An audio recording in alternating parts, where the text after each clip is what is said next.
வணக்கம் மக்களே, welcome to MT garden and kitchen vlogs. இன்றைக்கி எங்கள் வீட்டில் சரி வாழைத்தண்டு பொரியல் செய்யலாம் அப்படின்னு சொல்லிட்டு வாழை மரத்தை வெட்டி நான் கட் பண்ணலான்னு சொன்னேன். உடனே என் பையன் வருமா நான் கட் பண்ணுறேன், எனக்கு ஆசையாக இருக்குது அப்படின்ட்டு அவர் தான் கட் பண்ணி எடுத்து கொடுத்தாரு.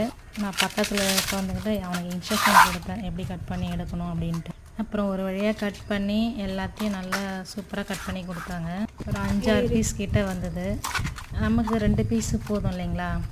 அப்புறம் எதிர் வீட்டில் 2, பக்கத்து வீட்டுக்கு 2 கொடுத்தாச்சு. இந்த வாழை மரம் பாருங்கள், அடியிலேருந்து மொனம் வரைக்கும் எல்லா திங்ஸும் நமக்கு தேவைப்படுது. எதுவுமே பயன் இல்லாமல் இல்லை.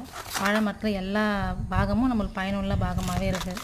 வாழை இலை, வாழைக்காய், பழம், பூ, தண்டு, நம்ம அட்டை கூட. ஓகே, கட் பண்ணி எடுத்தாச்சு. இன்றைக்கி எங்கள் வீட்டில் வாழைத்தண்டு பொரியல் தேங்காயெல்லாம் போட்டு சும்மா அட்டகாசமாக செஞ்சு சாப்பிட போகிறோம். வாங்க சாப்பிட்லாம். பாய்.